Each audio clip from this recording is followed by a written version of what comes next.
Somos la Diócesis de Sonsón Río Negro, una iglesia que se renueva con el Evangelio.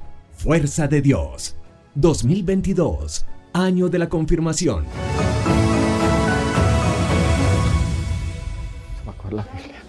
Bueno, buenas noches. Qué pena que estaba en el funeral del hermano de un sacerdote en Guarnia a las 5 y se hizo muy larguito, entonces pedí 10 minuticos o 15 para tomarme una sopita, que siempre habla uno más contento, llenito que...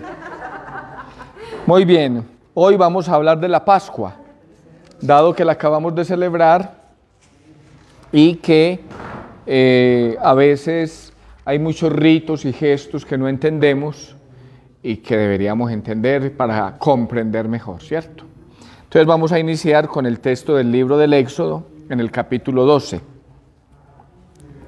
Dijo Yahvé a Moisés y a Aarón en el país de Egipto: este mes será para vosotros el comienzo de los meses, será el primero de los meses del año. Hablad a toda la comunidad de Israel y decid: el día 10 de este mes me tomará cada uno para sí una res de ganado menor por familia, una res de ganado menor por casa.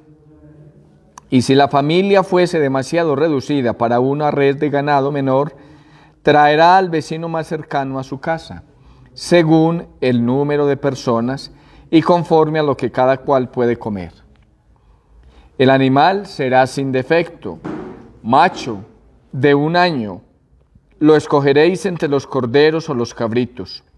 Lo guardaréis hasta el día 14 de este mes, y toda la asamblea de la comunidad de los israelitas lo inmolará entre 2 luces.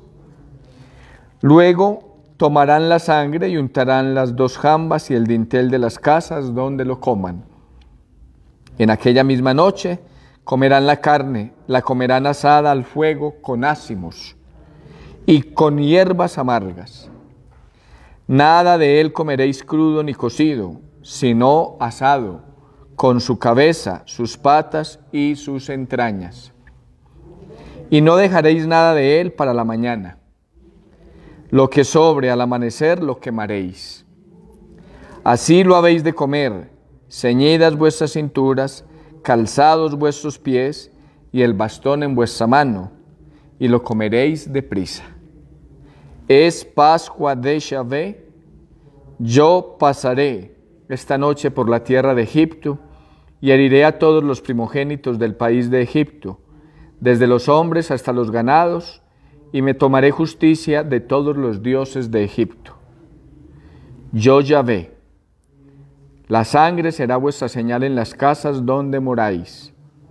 Cuando yo vea la sangre, pasaré de largo ante vosotros, y no habrá entre vosotros plaga exterminadora cuando yo hiera el país de Egipto.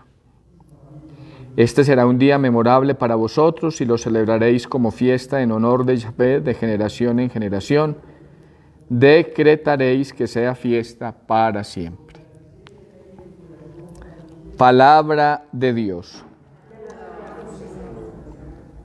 Muy bien, este texto del libro del Éxodo, como ven ustedes, narra la celebración de la fiesta de Pascua judía. Acabamos de escuchar este texto el pasado Jueves Santo en la Eucaristía de la Cena del Señor. La liturgia lo pone allí porque con el triduo pascual inicia la Pascua cristiana. De hecho, el Evangelio según San Juan, en el capítulo 13, versículo 1, que también escuchamos el Jueves Santo en el texto del Evangelio, dice, Juan 13:1, dice: antes de la fiesta de Pascua. O sea, estaba cerca la fiesta de Pascua, de esta Pascua judía que se está mencionando aquí. Sabiendo Jesús que iba a pasar de este mundo al Padre, pasar, Pascua significa paso en definitiva, habiendo amado a los suyos que estaban en el mundo, los amó hasta el extremo. O sea que de la Pascua judía se pasa a la Pascua de Jesús, y de la Pascua de Jesús a la Pascua cristiana. Eso es lo que vamos a tratar de ver hoy o de compartir hoy de una manera sencilla para comprender mejor el misterio pascual que hemos celebrado y para distinguir la Pascua judía de la Pascua cristiana. Aquí en esta hojita están las 3 diapositivas o las 4, voy a ponerla en presentación porque no sé por qué me salió así.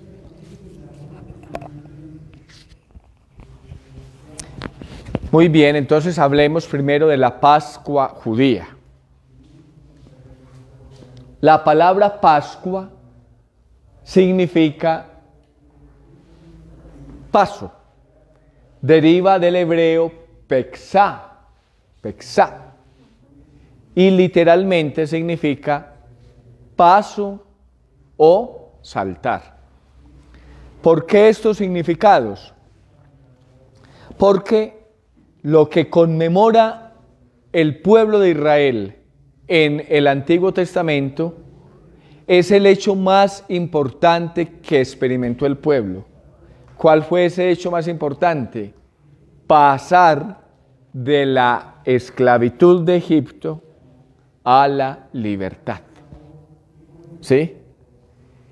El pueblo de Israel estuvo esclavizado en Egipto muchos años, muchísimos, cerca de 400 años. Por tanto, como narra el libro del Éxodo, el faraón, que era el gobernante político del imperio egipcio, los oprimía y los oprimía de diversas maneras. Primero, con trabajos forzados. Prohibió prácticamente que las mujeres tuviesen hijos, y cuando los tuviesen, si eran varones, para que no se reprodujeran, los mandaba matar. Si se acuerdan, Moisés, salvado de las aguas, fue uno de esos israelitas que nació y que para salvarlo una nodriza lo tiró por las aguas, ¿cierto? Y eso como que representa un poquito o anticipa la matanza de los niños en tiempo de Jesús de Herodes el Grande. Es decir, el pueblo de Israel fue creciendo en Egipto, se fue multiplicando, y la estrategia que utilizó el faraón fue matar los niños varones, matarlos, ¿cierto? Entonces el pueblo sufrió mucho con el pueblo egipcio. Y cuando Dios suscita en Moisés un liberador, se da este acontecimiento que conocemos como la Pascua. El paso de la esclavitud a la libertad. Con un acontecimiento fundamental que llamamos el paso del Mar Rojo, o así lo conocemos coloquialmente. Realmente el mar se llama rojo, y las películas pues presentan como unas columnas de agua que se separan y el pueblo que pasa en seco, y luego cuando vienen los egipcios, esas columnas de agua se vuelven sobre los egipcios. No sabemos pues si fue así o no. A lo mejor pudo ser que pasaron por un pantanito y los carros y caballos de Egipto se atrancaron ahí. O a lo mejor pues la imaginación de las películas puede tener razón. Sea como sea, Dios salvó al pueblo de la esclavitud de Egipto. También se utiliza la palabra saltar porque una de las plagas de Egipto exigía que fue la muerte precisamente de los primogénitos, ¿sí? Es decir, si el pueblo egipcio mandaba matar los varones israelitas, la plaga de Egipto, que se presenta a Dios como un Dios guerrero, manda matar los primogénitos de los egipcios. ¿Y cómo los manda a matar? Según el libro del Éxodo, se pone un poco de pintura en los dinteles de la puerta de los israelitas, de modo que el ángel exterminador, donde vea marcada la sangre, no entre. Eso hace pues parte de la antigüedad y de una creencia seguramente un poco hasta fetichista. Pero luego es la sangre de Cristo la que nos libra del pecado. Sangre es vida, ¿cierto? Entonces es muy importante tener en cuenta esos elementos porque muchos elementos de la Pascua cristiana son tomados de la Pascua judía. Otros no tanto, pero muchos son tomados, ¿cierto? Y entonces el ángel exterminador, llamémoslo así, no entraba a las casas de los israelitas, sino que se saltaba esas casas, ¿cierto? Es decir, no sufría la muerte allí el hijo de Israel. Pues bien, ese acontecimiento es el hecho fundamental del pueblo del Antiguo Testamento. El hecho fundamental de la historia de Israel es la salida de la esclavitud de Egipto, como el hecho fundamental del Nuevo Testamento es la Pascua de Cristo que nos libera a nosotros, no ya de la esclavitud de un faraón, sino del pecado y nos manda a la libertad de los hijos de Dios, como dirá Pablo, somos libres como hijos de Dios. ¿Sí? Hasta ahí vamos bien. El paso por el Mar Rojo o por las aguas, también en el sentido cristiano significa el paso por las aguas del bautismo. El paso por las aguas del bautismo, ¿ven? El agua tiene ese signo de purificación, de limpieza, de renovación, de dar vida. Pues eso es el bautismo. En el bautismo somos bautizados, sumergidos, que es lo que significa la palabra bautismo, sumergidos. Y cuando sumergen, los primeros cristianos que los bautizaban adultos, los sumergían en un río. Cuando a uno lo sumergen, pues del desespero de querer salir, ¿cierto?, para no ahogarse, como que pone todas sus fuerzas para salir. Entonces Pablo en la carta a los Romanos, en el capítulo 6, dice que los que hemos sido sumergidos, sumergirse en griego se dice bautizo, los que hemos sido bautizados en Cristo o sumergidos en Cristo, hemos resucitado o salido a una vida nueva. Ese significado, ese simbolismo, la sangre, el agua, el paso, el saltar, son todos elementos que tienen mucho que ver con la Pascua cristiana.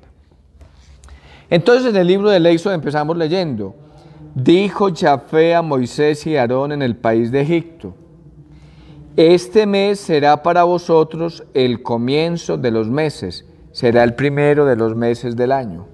Se llama el mes de Nisán en el calendario judío. O sea, este mes es muy importante. Como para nosotros la celebración que acabamos de realizar es muy importante. Es la semana más importante del año y especialmente el domingo de Pascua y la vigilia pascual son la celebración más importante de todo el año. Hablad a toda la comunidad de Israel y decid: el día 10 de este mes tomará cada uno para sí una res de ganado menor por familia, una res de ganado menor por casa. ¿Cuál es el ganado menor? Normalmente un cordero. Un cordero. Un cordero es un animalito muy pacífico. El cordero es el animal tal vez más pacífico que existe en la naturaleza. Tan pacífico que si lo agreden o le hacen daño, no reacciona violentamente. Fíjese que un perro reacciona violentamente, ¿cierto? O un gato aruñando, o una fiera como un león, pues ni se diga, no hay necesidad ni siquiera de provocarlo. El cordero lo maltratan y permanece pacífico. A Jesús se le llama Cordero de Dios, que quita el pecado del mundo. Es decir, Jesús lo provocan y ¿cómo reacciona? Pacíficamente. El libro del Apocalipsis dice: como cordero degollado, pero puesto en pie. Y el profeta, lo escuchamos el viernes en la lectura primera del profeta, como cordero llevado al matadero. Tan desfigurado estaba su rostro, ¿sí? Entonces, ¿qué tiene que reunir cada familia? Todavía la Pascua judía se celebra así. ¿Qué tiene que reunir cada familia? Un corderito.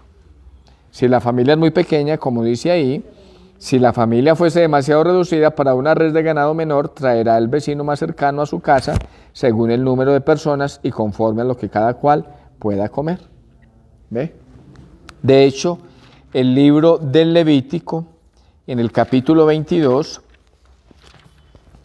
dice al respecto: si alguno de la casa de Israel o de los forasteros residentes en Israel, en cumplimiento de un voto o como ofrenda voluntaria, presenta una ofrenda que como holocausto ofrece a Yahvé para que os alcance favor, la víctima habrá de ser macho sin defecto, buey, oveja o cabra. No ofrezcáis nada defectuoso, pues no os sería aceptado. O sea, los sacrificios deben ofrecerse animales sin defecto. Esa idea de que lo mejor es para Dios, de que las primicias son para Dios, viene desde el Antiguo Testamento. Pues aquí se pide que esa cabra o ese cordero o esa oveja sea sin defecto. El animal será sin defecto, macho de 1 año, o sea, muy recién nacido. Esto de ofrecer sacrificios a los dioses en la antigüedad era muy común y normalmente se ofrecían animales, ¿cierto? También algunas religiones tenían el ofrecimiento de seres humanos. Cuando el libro del Génesis, en el capítulo 22, narra el sacrificio de Abraham, está hablando de una costumbre sacrificial de un pueblo antiguo y cómo el Dios de Israel no exige el sacrificio de un humano. Ese es el sentido, no que le sacrifique a Isaac, sino que no sacrifique humanos. Dios proveerá el sacrificio. Preguntaba Abraham: tenemos la leña, el altar, pero no tenemos la víctima. Dios proveerá, ¿cierto? Es decir, estaba rechazando Dios los sacrificios humanos. A Dios no se le ofrecen personas para matarlas, ¿cierto? Se le ofrece un corazón, se ofrece la persona, pero no para matarla o acabar con ella. Lo guardaréis hasta el día 14 de este mes. El día 14 del mes de Nisán es el día normalmente de la Pascua. Coincide con la luna llena. La Pascua, como ustedes ven, el sábado pasado, luna llena. Siempre la Pascua judía y la Pascua cristiana es en la luna llena entre el 25 de marzo y el 25 de abril. Por eso a veces la Semana Santa cae en abril y a veces cae en marzo. Porque se hace coincidir con el calendario de luna llena. ¿Por qué en este meses de marzo o abril? Porque en el hemisferio norte se inicia lo que se conoce como la primavera. ¿Y qué es la primavera? El renacer de la vida. Nosotros de pronto no estamos muy acostumbrados, aunque por aquí a veces hay de estos árboles guayacanes, que ven ustedes que florecen precisamente en esta época de amarillo o de rosado. Por aquí hay uno en San Cayetano rosadito y en el Porvenir hay uno amarillo. Eso.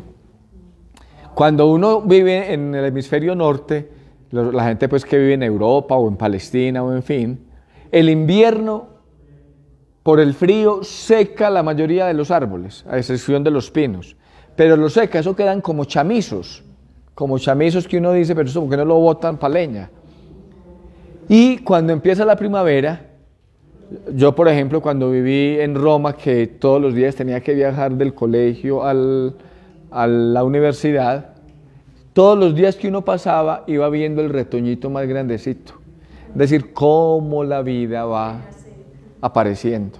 Entonces por eso se ubica en la primavera la Pascua también, ¿cierto? Porque el significado es muy bello, la naturaleza revive, Cristo hace revivir la naturaleza, no solo la naturaleza de los árboles, sino también la naturaleza humana, ¿sí? Esa fecha en el mes judío se llama mes de Nisán. Luego dice, luego tomarán, toda la asamblea de la comunidad de los israelitas lo inmolará entre 2 luces. Ahí habla de las 2 luces. ¿Cuáles 2 luces? Las 2 tardes, digámoslo así. Tardes. O sea, entre la luz El día judío inicia a las 6 de la tarde y concluye a las 5:59 de la tarde del día siguiente. O sea que se inmolará entre la luz que se apaga el 14 de Nisan, o el 13 más bien de Nisan, y toda la luz del 14 de Nisan, que según los evangelios sinópticos, ese día se celebraba la Pascua judía. Según el evangelio, según San Juan, cuando Jesús moría en la cruz, se estaban sacrificando los corderos en el templo de Jerusalén. Es decir, los templos balaban, los corderos balaban en el templo y Jesús moría en la cruz, según el evangelio de San Juan. ¿Sí? Según los sinópticos, Jesús murió fue al día siguiente, no al día de Pascua, sino al día siguiente. Entonces fíjense que las imágenes son muy bellas porque nos ayudan a comprender mejor, ¿cierto? ¿Qué hacía entonces el padre de familia? Aquí está narrando una tradición cuando todavía no existía el templo de Jerusalén, pero en tiempos de Jesús que ya existía el templo de Jerusalén, ¿qué hacía un padre de familia? Cogía un corderito, macho, cabrío de 1 año, sin defecto, lo llevaba al templo entre las 2 tardes, como estamos diciendo aquí. En el templo se lo entregaba a los sacerdotes lo desollaban, desollarlo es quitarle el cuero, bajaba la sangre, quitaban las vísceras, ofrecían todo eso en el sacrificio. Esos sacrificios se llaman de comunión, porque yo le ofrezco algo a Dios y ese algo, pues imagínense la fritanga ahí, haga de cuenta toda esa chunchurria y todas esas vísceras ahí, ¿cierto? Y de lo que se ofrece, yo me traigo una parte. ¿Cuál parte? La carne. Entonces luego el papá cogía en el mismo cuero del animal la carne del cordero, se la montaba a los hombros y se iba para su casa, digámoslo así, a prolongar lo que en el templo se hizo, ahora hacerlo en familia. ¿Sí? Por eso dice aquí, lo guardaréis hasta el día 14 de este mes y toda la asamblea de la comunidad de los israelitas lo inmolará entre las 2 tardes, es decir, entre el ocaso del sol y la noche cerrada, y entre la caída y la puesta del sol. Luego tomarán la sangre y untarán las 2 jambas y el dintel de las casas donde lo coman, recordando que el momento en que pasó el ángel exterminador. En aquella misma noche comerán la carne, la comerán asada al fuego, y dice con ácimos. ¿Qué es ácimos? Pan sin levadura. Para celebrar la fiesta de Pascua, la mamá en la casa, desde varios días antes, purificaba todo, limpiaba todo. La levadura, ¿qué hace en el pan? Lo infla, ¿cierto? Lo esponja, llamémoslo así. Esa levadura era considerada por los judíos, precisamente por esa característica de esponjar, como algo accesorio, que le quita pureza a la masa propiamente del pan, ¿cierto? Entonces, eso significa pan ácimo, pan ácimo. ¿Quién es el pan ácimo para nosotros? Cristo. Ayer, en la segunda lectura, habían 2 opciones, la de la carta a los Colosenses y la de la primera carta a los Corintios. En el capítulo 5 de la primera carta a los Corintios, dice en efecto el autor sagrado: purificaos de la levadura vieja para hacer masa nueva, pues sois ácimos. 1 Corintios 5:7, porque nuestro Cordero Pascual, Cristo, ha sido inmolado. Así que celebremos la fiesta no con vieja levadura, ni con levadura de malicia o inmoralidad, sino con ácimos de pureza y de verdad. ¿Ven? O sea, miren que la Sagrada Escritura está conectada a todo Antiguo y Nuevo Testamento. ¿No sabéis que un poco de levadura fermenta toda la masa? Purificaos de la levadura vieja para hacer masa nueva. Cuando está diciendo que debemos ser ácimos de pureza y de verdad, ¿qué está diciendo el apóstol? que nuestro corazón debe estar purificado. O sea, más que estar la casa purificada, como hacía la mamá en el mundo judío, lo que tiene que estar purificado es el corazón. Normalmente se supone que celebramos la Pascua recién confesados, es decir, recién purificados. El pan ácimo sin levadura significa eso, la limpieza, la pureza, ¿sí? De hecho, un plato de estos, una cena pascual, aquí está un poquito en la imagen del centro, la mesa la preparan con distintos alimentos, ¿sí? Con distintos alimentos, que aquí están mencionados. Uno, ya dijimos, es el cordero, otro, el pan ácimo. Luego dice, en aquella misma noche comerán la carne, la comerán asada al fuego con ácimos, con hierbas amargas. ¿Qué recuerdan esas hierbas amargas? La amargura del desierto. Todo eso tiene un significado muy bonito. También ponen un huevo tibio, que por eso en los países nórdicos se habla del huevo de Pascua, ¿cierto? Porque el huevo, ¿de qué es signo el huevo? De nueva vida. La gallina pone el huevo y si uno la deja calentar sale un pollito, ¿cierto? De nueva vida. Entonces, ¿por qué? Bueno, y entonces,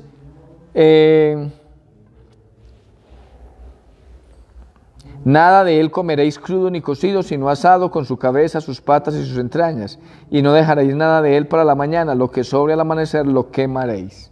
Es decir, es necesario comer todo, ¿cierto? Comer todo.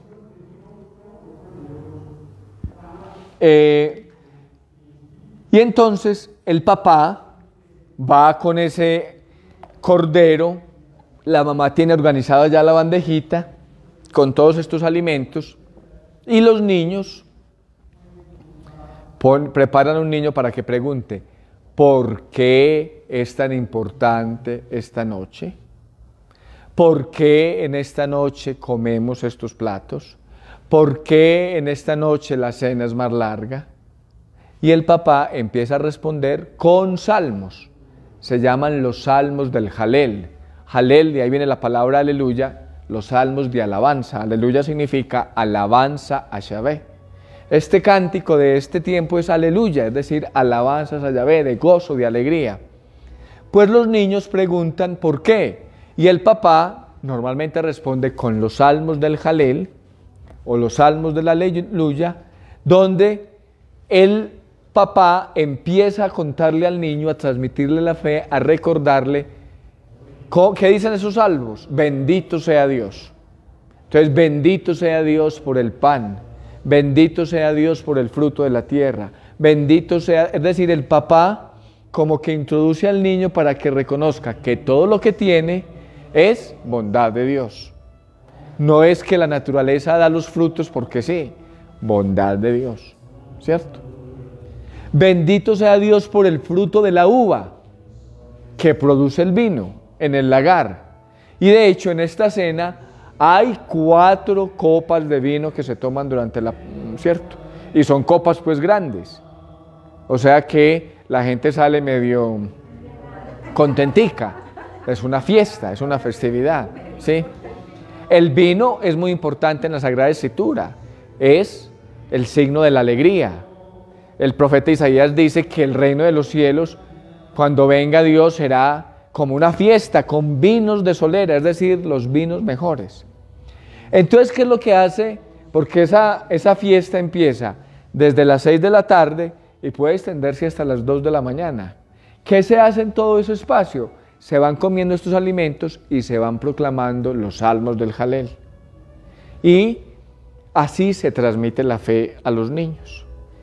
Y el papá dice, cuando llega el momento fundamental, los israelitas celebran la alegría de la liberación de la esclavitud en Egipto, gracias a la mediación y guía de Moisés, celebran la Pascua, el paso de Dios en sus vidas, cuando el judío, cuando se llega al recuento del libro del Éxodo o de la salida, el papá le insiste al niño, no fue a nuestros padres a los que liberó de Egipto, es a nosotros que estamos hoy aquí. Es decir, involucra a la familia en la liberación.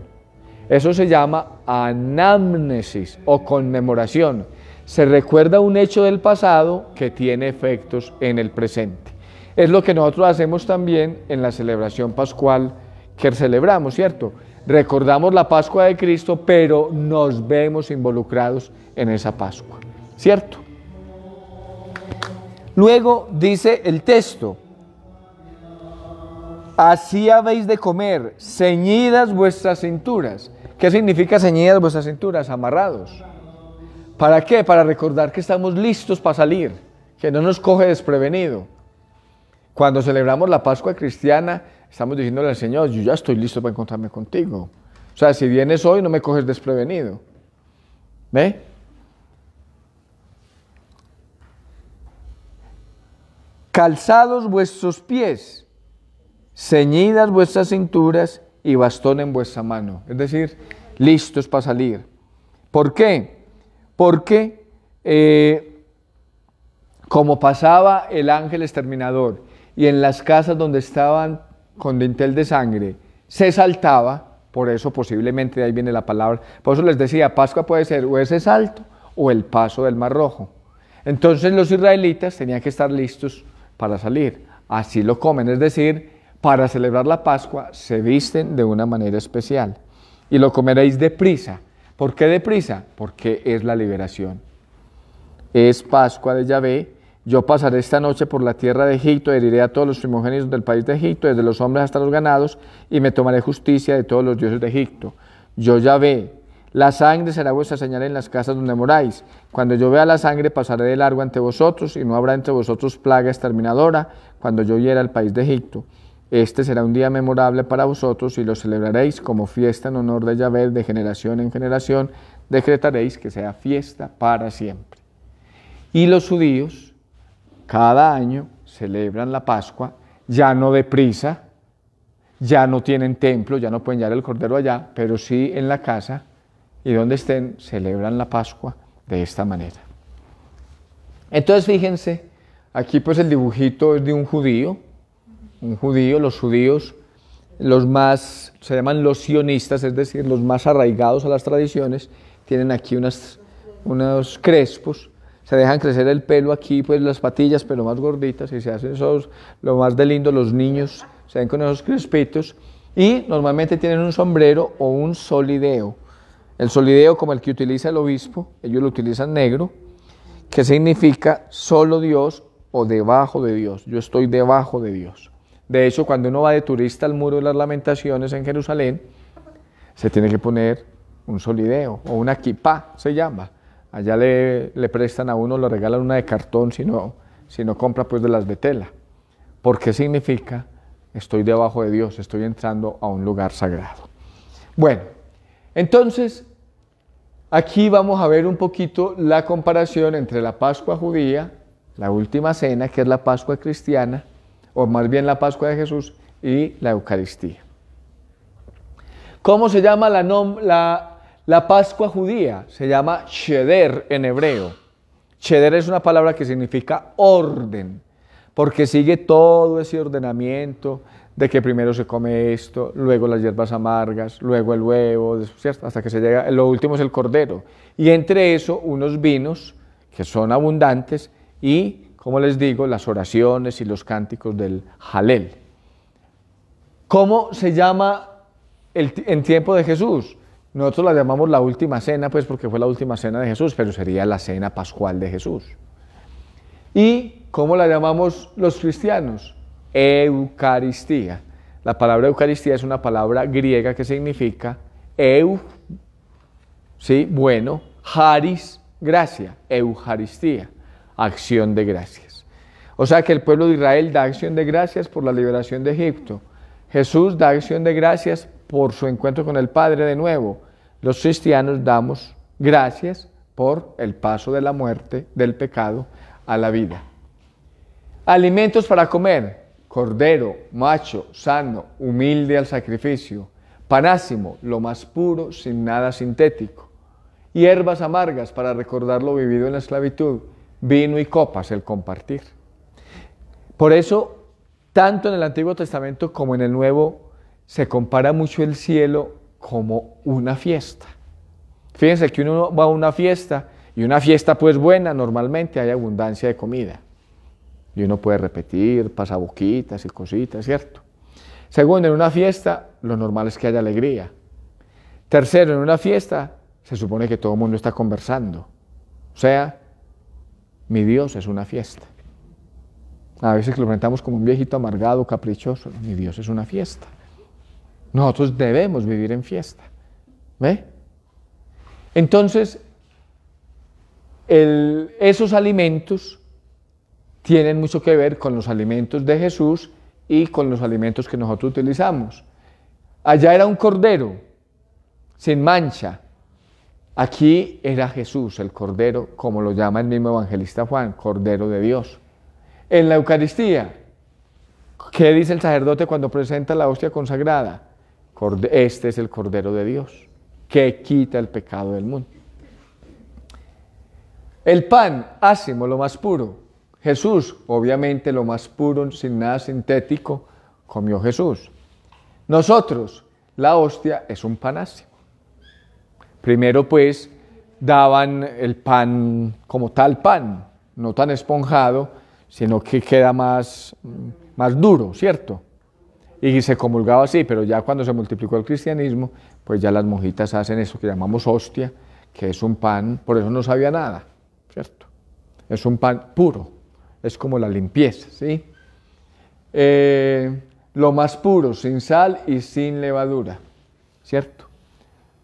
Y bueno, Jesús siguió el rito que seguía todo judío, lo de las hierbas amargas, lo del huevo, lo del cordero. Ahorita los judíos utilizan hierbas amargas, por ejemplo, como el rábano. No sé si han comido rábano, que eso es como moradito, que tiene como un saborcito ahí, como que sí, como que no, ¿cierto? Pero el sentido es muy bonito. Recordar para celebrar y para vivir. Es decir, hay que recordar que la pasamos mal para agradecer, porque es que cuando uno se le olvida que pasa mal, se le olvida agradecer. No. Vea que mucha gente que ha tenido el COVID y que estuvo en situaciones límites, dice, por Dios, cuídense. Es decir, quedó marcado. Vivir sin problemas es muy bueno, pero tiene el riesgo de que uno se confíe demasiado, ¿cierto? Entonces, ese recordar, la Sagrada Escritura es mucho de recordar. Lo que nosotros hicimos estos días fue recordar, ¿cierto? Y el vino, como decíamos, es el compartir. ¿Quién dirige? Allí era el patriarca, normalmente el papá. Si la familia es muy grande, pues el mayor, el más anciano. Aquí dirigía Jesús y aquí dirige un sacerdote que preside, no porque sea más, sino porque preside en medio de un pueblo sacerdotal que es la comunidad cristiana, ¿cierto? ¿Qué celebran? La Pascua judía, la liberación del pueblo, la última cena, el amor de Jesús por nosotros, la Eucaristía, el amor de Jesús por nosotros. Un amor que se hace ya en un sacrificio incruento, es decir, en un sacrificio sin sangre, porque el sacrificio de la cruz fue un sacrificio cruento. Después de las palabras de la consagración, como dice el sacerdote, este es el misterio de la fe. ¿Y qué responde el pueblo? Anunciamos tu muerte, proclamamos tu resurrección, ven Señor Jesús. Es decir, celebrando la Eucaristía, anunciamos tu muerte, proclamamos tu resurrección. En definitiva, lo que Jesús hizo en la última cena se reproduce luego, al siguiente día, en el Calvario, ¿cierto? Lo que Jesús hizo en la última cena se reproduce en el Calvario. ¿Ok? Bien.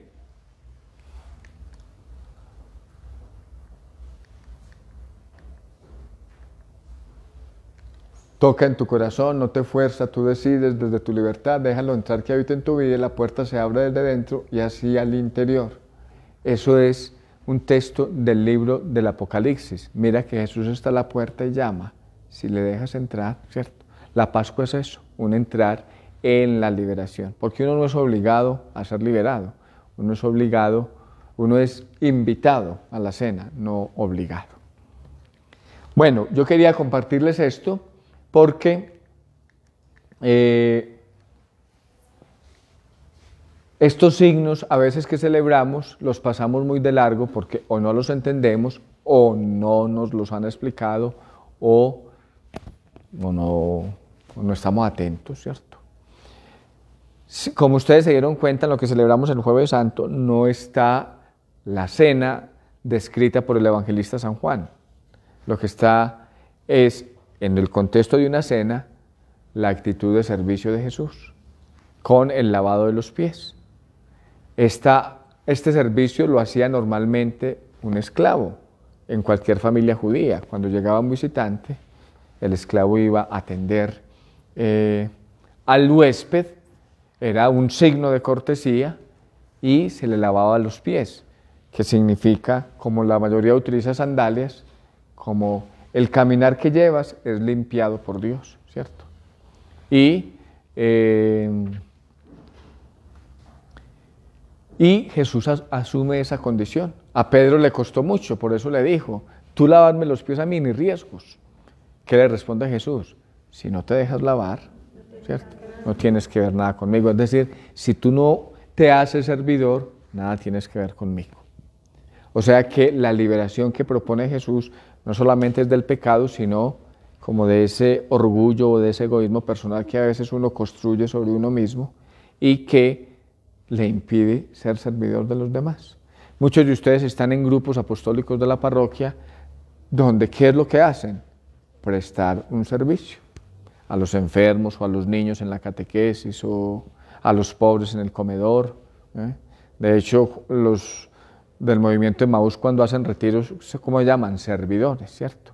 Porque es la imagen que se utiliza de los evangelios, que dice el mismo Jesús, porque el Hijo del Hombre no vino a ser servido, sino a servir. Entonces, es muy bello porque como ustedes ven en el lavatorio de los pies, Jesús lava los pies de todos, también del que lo iba a traicionar y del que lo iba a negar. ¿Ve? Es un gesto de Jesús que muestra una inmensa humildad, pero que hace una petición. Ustedes me llaman el Maestro y el Señor y dicen bien porque lo soy, pues si yo he hecho esto con ustedes, también háganlo ustedes, ¿cierto? Preguntas. En el... Que el cordero es la representación del sacrificio de Cristo. Ya usted lo había dicho. Sí, es decir, el cordero es un animalito que ofrecía, todo judío que ofrecía, como ordena ahí el texto de Moisés, un cordero, o una cabra, o un chivo, pues, pero normalmente es un cordero. Si la familia era muy pobre, ¿qué llevaba? Unas palomitas, unas tortolitas, ¿cierto? Pero en tierra de Palestina, pues el ganado de ovejas y corderos es muy común. De hecho, uno todavía ve a los beduinos, es decir, a los pastores que van caminando con... Nosotros no estamos muy familiarizados con esa imagen, pero es muy bella la imagen del pastor que Jesús asume en el Evangelio según San Juan. Yo soy el buen pastor, ¿sí? Porque no sé si a ustedes les ha tocado en algún lugar ver las ovejas y sobre todo un rebaño de ovejas. Normalmente si pasara un rebaño de ovejas aquí grande y si tienen la lana, si está crecida la lana, cuando pasa se siente el olor desagradable, porque en esa lana guarda mucho mugre, ¿cierto?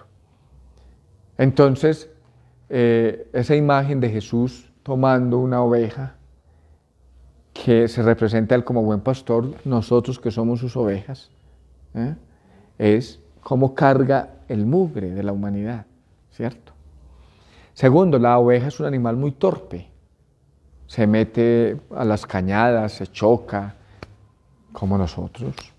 Cuando uno dice, pero yo ¿por qué hice esto? Torpeza, terquedad, ¿cierto? Tercero, la oveja solo escucha la voz del maestro, del pastor, eso sí es muy cierto. Por eso Jesús insiste tanto, mis ovejas escuchan mi voz, yo las conozco y ellas me siguen. Eso lo está diciendo en el Evangelio según San Juan en un contexto de mucha hostilidad con las autoridades sacerdotales judías, Por eso dice, a otros no escucharán, porque esos confunden y lo que sea. Pero ahí no está hablando propiamente de la oveja o animal, sino del ser humano, o sea, de nosotros, que acogemos o no acogemos, que escuchamos o no escuchamos.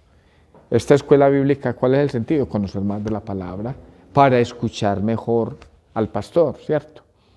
¿Y para qué se escucha? Para obedecer, para poner en práctica, no para aprender, sino para obedecer. Si la palabra no se hace vida, pues, como decimos, entra por un oído y sale por la otra. No, ese no es el objetivo. ¿Sí? Entonces, el cordero o la oveja, pues es una imagen muy bella por eso, porque nos representa a nosotros, pero ya representando a Jesús, el Evangelio según San Juan en el capítulo 1 o 2, cuando Juan Bautista le muestra a Andrés y a otro discípulo a Jesús que va pasando, lo señala. He ahí el Cordero de Dios que quita el pecado del mundo, ¿cierto? He ahí el Cordero. Es decir, Jesús es representado como Cordero, como les decía ahorita, por la actitud pacífica, ¿sí? El Cordero aparece pues en el Éxodo, aparece en el profeta Jeremías, en el profeta Isaías. Realmente esa expresión de Isaías es muy bella. Como cordero llevado al matadero, tan desfigurado estaba su rostro que no parecía humano. Fíjese, eso lo está escribiendo el profeta varios siglos antes de Cristo y está describiendo la pasión, ¿cierto? Sus heridas nos han curado. Es decir, ¿cómo presenta el siervo de Dios el profeta? Como un hombre aporreado de dolores, ¿cierto? El Apocalipsis habla del Cordero y de las bodas del Cordero, entre la iglesia y el Cordero. Y presenta al Cordero degollado, pero en pie, o sea, a Cristo, lastimado o fracturado o con las huellas de la pasión, pero en pie. Venció precisamente desde la cruz. Por eso que hace San Juan es muy bello en el Evangelio, que como les decía ahorita, la fiesta de Pascua en los sinópticos, podríamos decir nosotros, es un jueves, ¿sí? Y la fiesta, en los sinópticos es un viernes y la fiesta de Pascua en San Juan es un jueves. No coinciden los sinópticos y San Juan con la fecha, pero San Juan lo que presenta es eso, que mientras que en el templo estaban presentando los corderos que llevaba el papá de cada familia para el sacrificio, en el Calvario estaba ofreciéndose Jesús como cordero que quita el pecado del mundo. ¿Algo más? Los judíos nunca pudieron aceptar a Jesús como el Cordero. Aquí preguntan que si los judíos nunca pudieron aceptar a Jesús como el Cordero, más que como el Cordero, como el Mesías, ¿cierto? Mesías es una palabra hebrea que significa en griego Christo, o sea, Cristo, y que traducida literalmente al castellano significa ungido. El ungido de Dios, el enviado de Dios. Ellos están esperando el Mesías, ¿sí? En el Antiguo Testamento hay como 3 tipos de Mesías. Mesías es el ungido de Dios, el Salvador. Un Mesías profético, es decir, alguien que viene a hablar y con su palabra o cambia a la gente o cambia, ¿cierto? Digámoslo así, que Jesús lo hizo, no por cambiar a la fuerza, sino con la mansedumbre y la buena palabra de Jesús. El otro Mesías que espera el pueblo judío, bueno, realmente espera uno con estas 3 características, que les estoy mencionando, es el político, el político. Algunos le añaden al Mesías político el Mesías militar, es decir, que viene, como decimos, hasta acabar con el nido de la perra, un Mesías que venga y acabe con todos los malos y deje a los buenos. Y como nosotros nos creemos del grupo de los buenos, entonces que los malos, ¿cierto?, se desechen, ¿cierto? Y que lo haga con la violencia. Muchos interpretan la traición de Judas como una provocación a ver, él creía que Jesús era el Mesías, pero a ver, pues si ya viéndose en las últimas, reacciona violentamente, ¿cierto? Y el tercer Mesías es de tipo sacerdotal, un sacerdote puro, limpio, sin mancha, ¿cierto? Como muchas veces ustedes quisieran ver a sus sacerdotes, ¿cierto? Casi que como ángeles, ¿cierto? Ese tipo de mesianismo es el que espera el judío, ¿cierto? Y Jesús es todo lo contrario. Su palabra no es grosera, llamémoslo así. Su tratar a los demás no es con armas ni militarmente, sino con una misericordia y caridad inmensa. Y su sacerdocio, siendo el puro, es un sacerdocio que se acerca a la gente, que toca a la gente. ¿Ven? El sacerdocio judío es por vía de separación, Entre todo el universo hay un pedazo de tierra que es elegida, o sea, separada de toda la tierra. En esa tierra se llama la tierra de Palestina o de Israel más bien. Entre todo el país de Israel hay una tribu que es un pedazo de tierra separado del pueblo de Israel, la tribu de Judá. Entre la tribu de Judá hay una ciudad separada de la tribu, Jerusalén. Entre la ciudad de Jerusalén hay un monte separado de toda la ciudad, el monte Sión. Ahí está construido el templo. Dentro del templo hay un lugar que se llama el Santo Santorum, al que entra el sumo sacerdote por la fiesta de Pascua una sola vez al año. Vea, todo es por vía de separación. El sacerdote no puede ser sacerdote cualquiera, tiene que ser de la tribu de Leví o de la familia de Aarón. Y el sumo sacerdote solamente es una vez al año. Incluso es una vez al año porque los sacerdotes no eran capaces de vivir como el pueblo de Israel se sueña al sacerdote, separado de lo profano, limpio, puro. Cada año cambiaban de sumo sacerdote, ¿cierto? Entonces, mire, se separa la tierra, se separa la persona, se separa el tiempo. Dentro de todos los días del año se va. La fiesta de Pascua está en el marco de una fiesta que es de una semana que se llamaba la fiesta de los ácimos, una fiesta agrícola del pan puro. Simplemente que después unieron las dos para unir la pureza con la liberación, ¿cierto? Pero primero eran dos fiestas separadas, la fiesta de los ácimos y la fiesta de la Pascua judía. Entonces, miren, el sacerdocio judío es por vía de separación. Por eso, cuando en la parábola del buen samaritano se dice que pasó un levita, dio un rodeo y siguió de largo, a lo mejor se compadeció, pero la ley le impedía tocar al enfermo o al muerto, porque eso lo hacía impuro. Pasó un sacerdote, lo mismo, a lo mejor iba a ofrecer el culto al templo, y para no llegar tarde, pero ante todo para no volverse impuro, ¿cierto? En cambio, el sacerdocio de Cristo, ustedes ven que Jesucristo se acerca a los leprosos, los toca, come con pecadores. Eso fue lo que ofendió tanto a los judíos. Entonces, los judíos siguen esperando un Mesías de tipo religioso, político, militar, un Salvador que haga todo como a la fuerza y no con la mansedumbre y la misericordia del Señor. Entonces, ¿qué dicen los judíos de Jesús? Que fue un buen judío, un hombre que hizo mucho bien y que sirve como hasta de modelo, pero no el Salvador. La última semana de Cuaresma, la liturgia trae el Evangelio según San Juan, capítulos 7 y 8, las últimas 2 semanas de Cuaresma, donde está esa hostilidad tan fuerte de Jesús con los judíos. ¿Cuál es la razón? Que Él está diciendo que Él viene del Padre, que Él trabaja como trabaja el Padre. Después de curar al tullido de la piscina de Betesda, que eso causó mucha impresión en los judíos. Y ya al final dice, no te apedreamos por una obra buena, sino porque blasfemas. Tú siendo hombre, te haces Dios. O sea, no lo aceptan como Dios.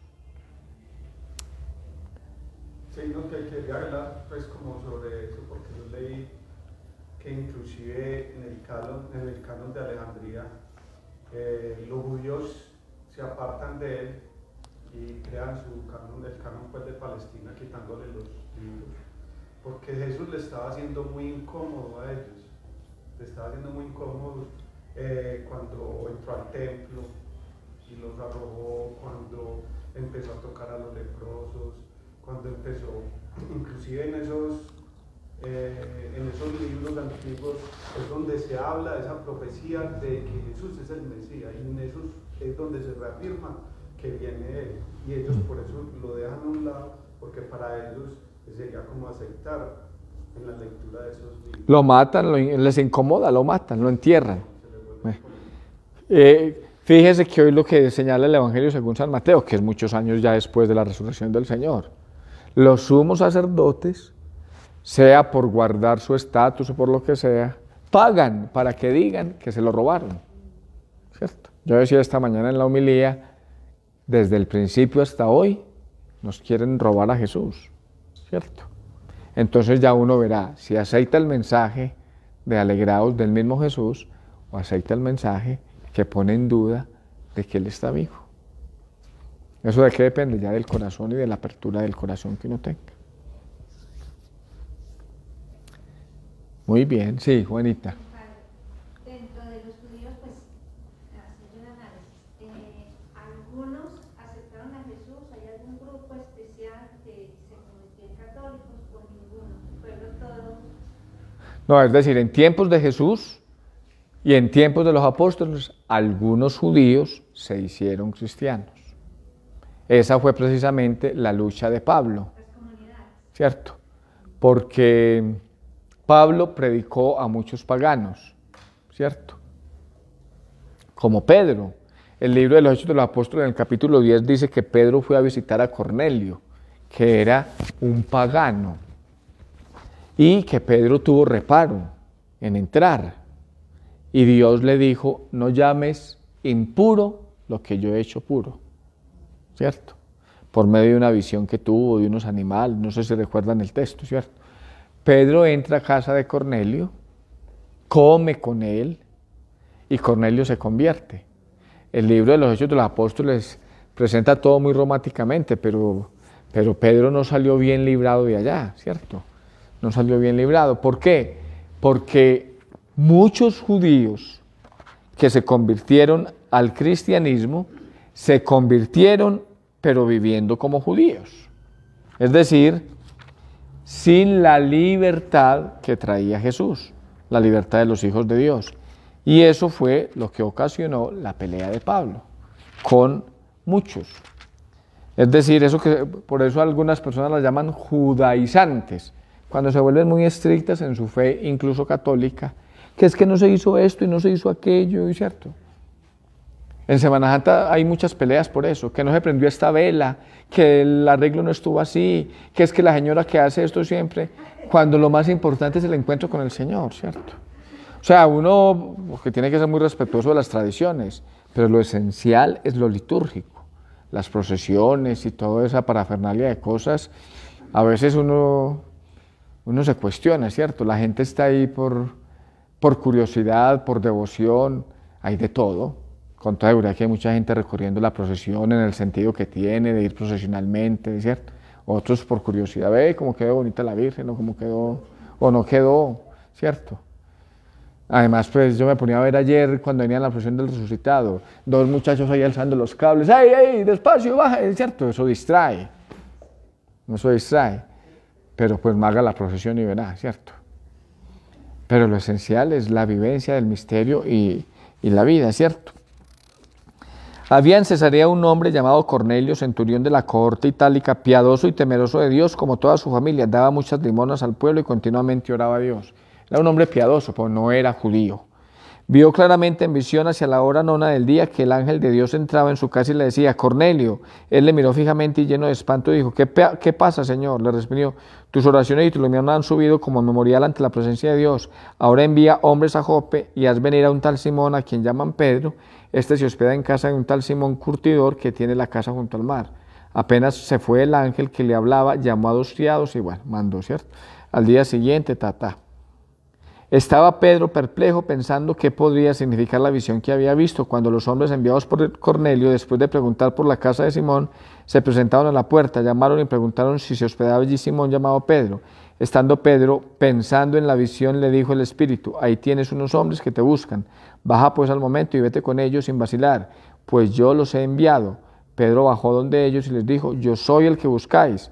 ¿por qué motivo habéis venido? Ellos respondieron, el centurión Cornelio, hombre justo y temeroso de Dios. Bueno, ya le cuentan.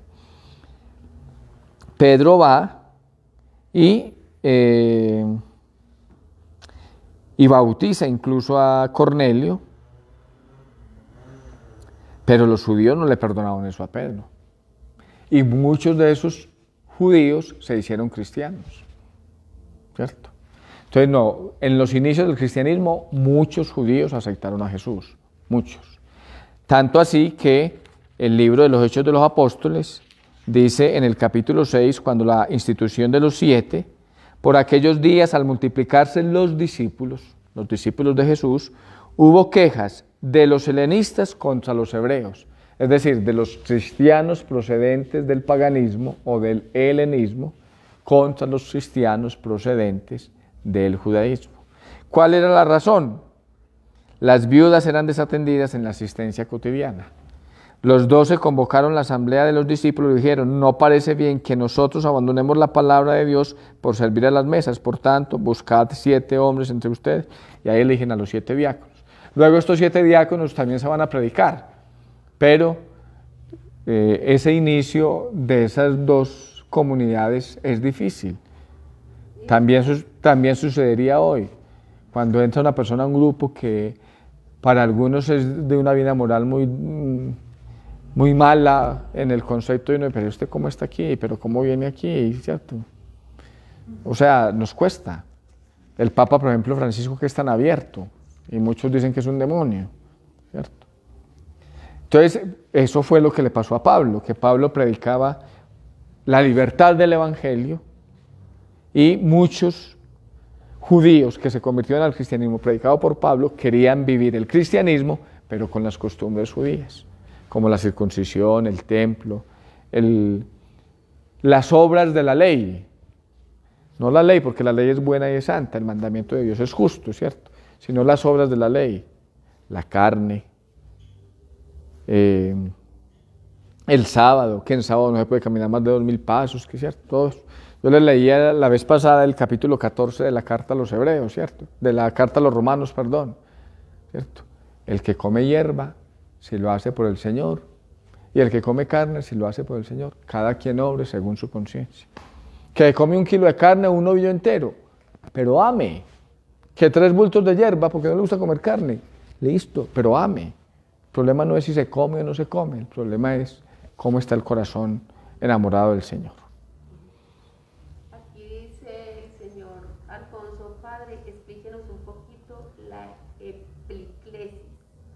Preguntan aquí que explique la epíclesis. La epíclesis. La epíclesis es una oración que hace el sacerdote cuando se invoca al Espíritu Santo para santificar pues la materia que tenemos. Por ejemplo, en la consagración, cuando el sacerdote dice, santo eres en verdad, Señor, santifica estos dones. Esa invocación a Dios de que haga santo lo humano se llama epíclesis. ¿Cómo se hace lo humano o lo profano? O sea, lo que se separa de lo profano. Por ejemplo, los vasos sagrados se bendicen, un cáliz, una patena, un copón, porque van a estar destinados para ese fin propio. No es pues que aquí celebremos con unas copas con las que tomamos allá vino o chocolate. Traiga las copas de la cocina que se les olvidó traer. No, los vasos sagrados son objetos separados para las vestimentas litúrgicas. Las personas, ¿cierto?, se separan como de lo profano para ser bendecidas. Esa oración es una invocación al Espíritu Santo, a Dios, para que envíe su Espíritu y santifique, ¿sí? Entonces hay varias oraciones de epíclesis, en los sacramentos las hay. ¿Qué más preguntan? ¿Otra palabra rara o qué? No. Porque yo quiero amor, no sacrificio, conocimiento de Dios mejor que holocausto, dice Ana Sofía, ¿sí? Padre Bernardo, buenas noches. ¿Por qué el Señor resucitó el tercer día? ¿Y por qué movieron la losa y no encontraron nada, la tumba vacía? Bueno, lo del tercer día estaba anunciado también estaba anunciado por el profeta Oseas, y el mismo Jesús lo señaló: al tercer día resucitará entre los muertos. Coincide con el primer día de la semana, que es el domingo, y por eso nosotros lo celebramos, ¿cierto? La carta a los Efesios dice que bajó, es decir, Jesucristo con su muerte, con su pasión, muerte y resurrección, bajó al lugar de digamos, a las zonas inferiores, y como que retomó toda la humanidad que existió antes de Cristo. Por eso se dice que la pasión de Cristo tiene carácter retroactivo, es decir, no solamente salva a los que existimos después de Cristo, sino a todos los anteriores, ¿cierto? Entonces, esa es una, porque al tercer día, pues así estaba anunciado por las profecías. ¿Y la otra es qué? ¿Y por qué movieron la losa y no encontraron nada en la tumba vacía? Eso es lo que nos da el testimonio de los evangelios y de Pablo. ¿Cuáles son los dos signos? El sepulcro está vacío y se dejó ver. Lo que llaman apariciones. Lo que pasa es que cuando suena como apariciones, parece como si fuera un fantasma que se apareció, ¿cierto? No, se dejó ver. Los dos signos son: el sepulcro está vacío. No han encontrado ni huesos ni nada de Jesús, ¿cierto? ¿Se transformó la materia o no? Pues el sepulcro estaba vacío, ¿cierto? Y se dejó ver, hoy decía el texto, o ayer decía en el libro de los Hechos de los Apóstoles: comimos y bebimos con él. ¿Cómo es el cuerpo resucitado de Jesús? No sabemos. Pues esta carne es muy limitada, y según los evangelios, con él iban dos discípulos camino de Emaús, y lo reconocieron en la palabra, sino porque tenía la misma figura, ¿cierto? Tomás quiso meter el dedo, y con solo verlo, Jesús le dijo: ven, mete, porque ahí están las huellas de la pasión. Las huellas de la pasión siguen hoy, en el dolor de la gente, en el sufrimiento. Yo había leído también un documento hace tiempo que decía que al tercer día es que el cuerpo comienza a ser corruptible, más visiblemente corruptible, y que por eso era a los 3 días, y cuando él se le apareció estaba, no tenía ningún signo de corrupción. Entonces, es decir, el mundo judío cree que un cadáver después de 3 días pues ya está realmente muerto. Por eso en la resurrección de Lázaro se dice que ya llevaba 4 días enterrado. Señor, pero ¿cómo si ya lleva 4 días, cierto? Porque como que el espíritu daba vueltas sobre el cadáver por 3 días. Pero es una creencia por judía, eso científicamente no está comprobado, ¿cierto? Hay gente que dice que a los muertos uno les puede hablar a los oídos y pedirles que por qué. No, eso ya hace parte pues de la mitología, digámoslo así, ¿cierto? Lo cierto del caso es que sí estaba anunciado, el profeta Oseas lo dice, ¿cierto? Padre, pero ese tercer día como que viernes a sábado a domingo. El tercer día es como le apunta más a Juan. O sea, pues que hubiera sido jueves, viernes, sábado y domingo. Sí, lo que pasa es que, como te digo, lo que pasa es que nosotros contamos los días de 24 horas, entonces 3 días serían 72 horas. No, para un judío empezamos a las 6 y ya a las 6 y 2 ya es el segundo día, ¿cierto? Y luego, por eso se dice pues que al tercer día, o sea, se cuentan, sí, como hacen las agencias de viaje, ¿cierto? Como hacen ¿qué le dicen a uno? 4 noches, 5 días. Y resulta que esos 5, 2 se pierden, porque uno es llegando y otro saliendo. Y usted tiene que llegar por la tarde y salir, ¿cierto? Más o menos. O sea, fíjese que no estamos tan lejos. Así son las agencias de viaje. 4 noches, 5 días. Y usted va el primer día y que todavía no puede entrar. Además que le ponen el vuelo tarde. Y va a salir el último día y que tiene que irse temprano porque hay que desocupar la habitación. Y ahí están los 5 días y me dice que fueron 3. Porque nosotros entendemos por día pues las 24 horas, ¿cierto? ¿Listo? Bueno, mis niños y niñas, chicos y chicas, hoy yo sé pues que terminamos ayer y todo, y algunos por ahí me escribieron que si no iba a descansar, pero tenemos que descansar por partes. De aquí a 8 días no alcanzo a llegar porque si no estoy, ¿cierto? Entonces de aquí a 8 días no haríamos la escuela bíblica, ya nos encontraríamos Dios mediante el lunes de hoy en 15 días, 2 de mayo, con la resurrección de Cristo a la luz del Evangelio según San Lucas, que es el que estamos estudiando. No, seguimos con Lucas, pero el relato pues de la resurrección de Lucas, es decir, el capítulo 23, sobre todo el 24, que es donde está narrado todo lo de la resurrección. Leerlo con varias veces, lo podemos leer. Muchas gracias por su atención a los presentes y a los ausentes. Que el Señor les bendiga y les proteja en el nombre del Padre, y del Hijo, y del Espíritu Santo. Amén. Somos la Diócesis de Sonsón Río Negro, una iglesia que se renueva con el Evangelio. Fuerza de Dios. 2022, año de la confirmación.